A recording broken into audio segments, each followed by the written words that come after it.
Hello, friends, and welcome to Sleep Tight Stories. This is the second chapter of the story of the White Rocking Horse. In the first chapter, we met some of the characters we are going to be hearing more about in the story. Elephant and the White Rocking Horse are going to have a race to see who is the fastest.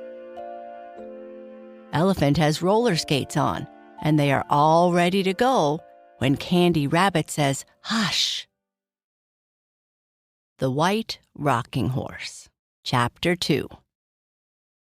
Suddenly, all the toys who had been crowding to the edges of the shelves and counters to watch the race between the horse and the elephant became very quiet. The Candy Rabbit seemed to shrink down behind the monkey on the stick.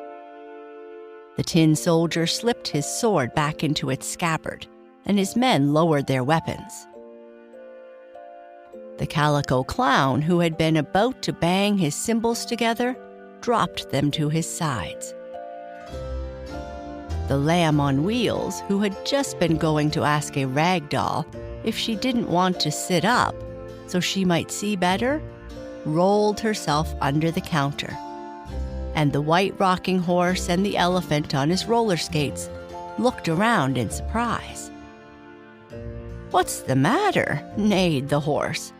"Why did you call out for us to hush, Candy Rabbit?" "I thought I heard a noise," was the answer.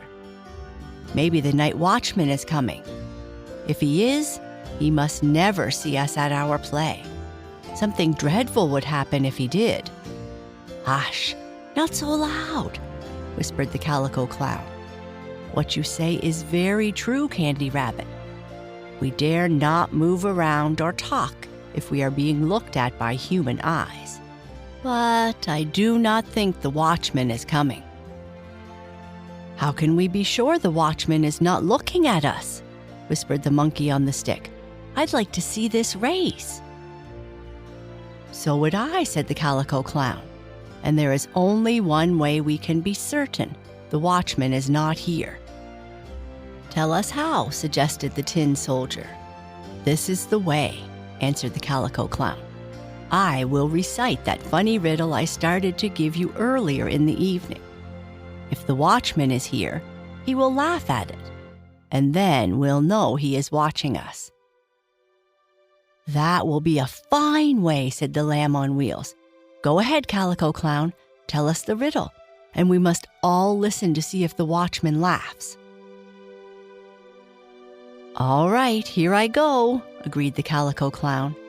He banged his cymbals together and then, in a loud voice, asked, "Why is a basket of soap bubbles like a piece of chocolate cake?" They all listened after the Calico Clown had asked this riddle, but there was no laugh. It was as quiet in the toy department as if none of the playthings had made belief come to life. "I guess the watchman isn't there," said the Calico Clown, "or else he would have laughed at my riddle." "Maybe he is waiting for the answer," said the White Rocking Horse. "I think that must be it. For I don't see anything very funny in the riddle itself. Maybe the watchman is waiting for you to give the answer, and then he'll laugh." "Oh, I'm sure that is it," said the elephant. "Go ahead, Calico Clown, tell us the answer. Why is a basket of soap bubbles like a piece of chocolate cake? If we hear that, maybe we'll laugh, as well as the watchman. What's the answer?" "That's the funny part of it," said the Calico Clown. "There is no answer." "No answer?" cried the White Rocking Horse. "That is a funny riddle." "I knew you'd think it was funny," returned the Calico Clown. "That is why I tried so hard to tell it earlier in the evening, to make you all laugh. No, there really is no answer. I don't believe a basket full of soap bubbles is a bit like a piece of chocolate cake. But I just thought I'd ask to see if any of you knew." He waited a moment, but none of the toys answered. "And the watchman doesn't seem to know either," said the monkey on a stick. "I guess he can't be here, or he would have laughed, Mr. Calico Clown." "I'm sure he would," said the joking clown. "It must be all right. No one is looking at us. On with the race." "Yes," rumbled the elephant, away deep down in his trunk. "If we are going to have this race, let's get it over with. I must be back to my place among the camels and lions and tigers before morning." The elephant, who had borrowed a pair of roller skates to race with the white rocking horse, lived with the other animals from the jungle and the desert. "Get ready now," cried the tin soldier. "On your marks, horse and elephant. I will have one of my men fire his gun as a signal to start the race." "Good," neighed the white rocking horse. Slowly he began to sway back and forth, while the elephant slid along on his roller skates until both animals stood, once more, on the crack in the floor. When the candy rabbit had cried hush, they had both slid back toward the toy counter. Later on, the make-believe folk found that the noise was caused by a jack-in-the-box, springing up quickly to watch the race. Bang went the toy pop gun, and then the race began.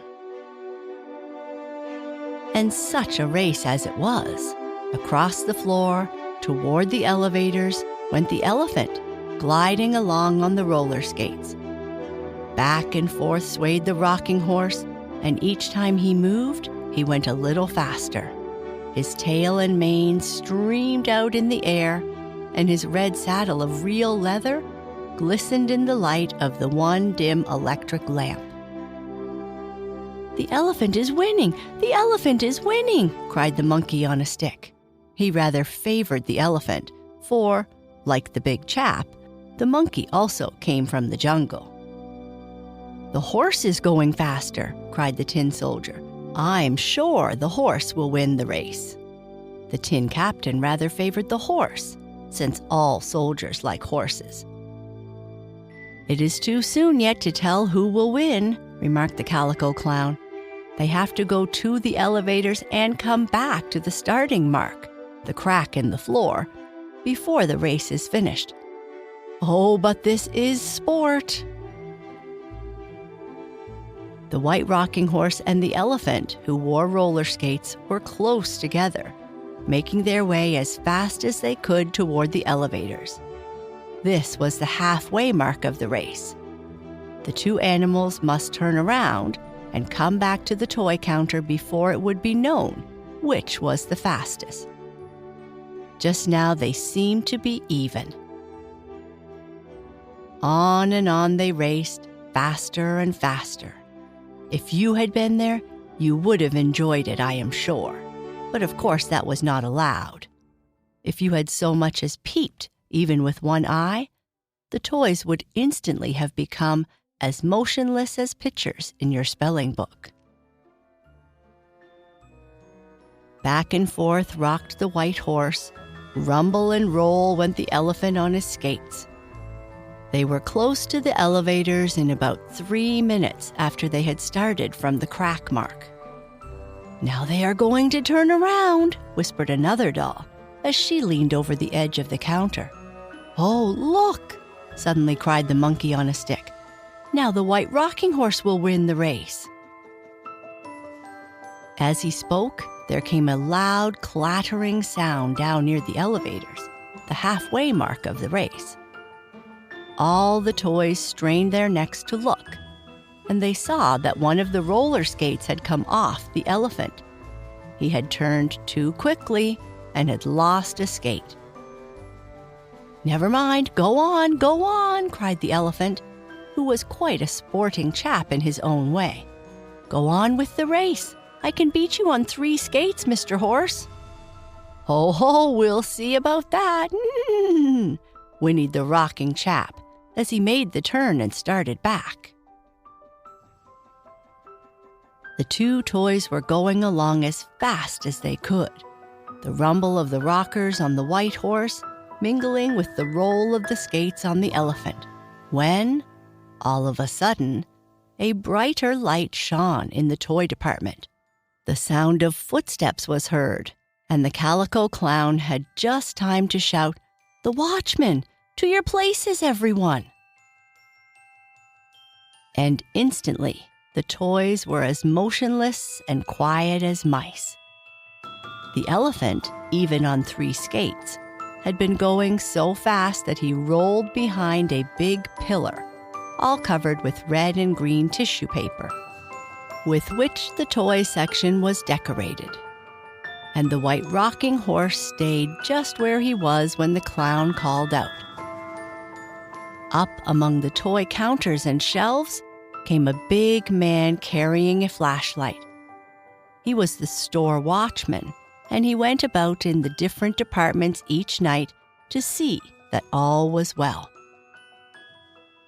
"What's this?" exclaimed the watchman as he noticed the white rocking horse near the elevators. "This toy is out of place. He belongs over near the counter. Some clerk or customer must have left him here when the store closed last night. I'll take him back." And picking up the white rocking horse, the watchman carried the toy back to where it belonged. And the horse did not dare give even the smallest kick. He dared not show that he had been alive and in a race. The watchman walked back toward the elevator and saw the skate that had come off the elephant's foot. He did not see the elephant who was hidden behind the pillar. "Well, I do declare," exclaimed the watchman. "The clerks here are getting very careless. This roller skate belongs over in the sporting section. I'll take it there." He picked it up and walked away. When he was gone and the light of his flashlight no longer gleamed, the Calico Clown slowly raised his head. "Now you can go on with the race," he said. "No, the race is spoiled for tonight," answered the horse. "It will soon be daylight, and the clerks and shoppers will be coming in." "Yes, and I would have to go to the other part of the store to get back my roller skate," said the elephant. "I realize I cannot get along on 3. We'll have the race tomorrow night, Mr. Horse." "That will suit me very well," said the proud, brave steed. "And now we had all better get quiet," said the monkey on a stick.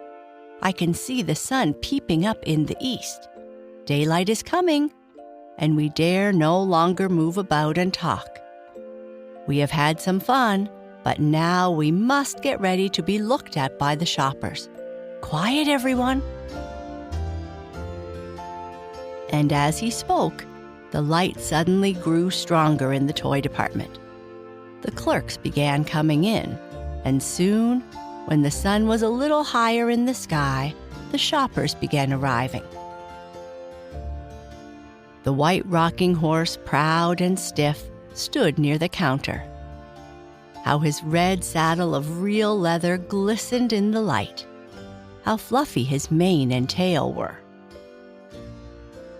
Suddenly there came marching down the aisle of the store a boy whose feet made a great deal of noise and who had a loud voice.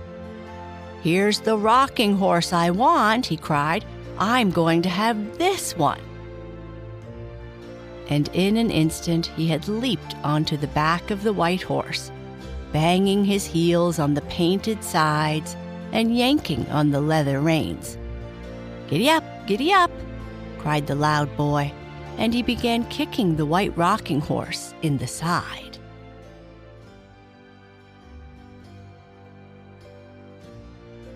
And that is the end of this part. Good night. Sleep tight.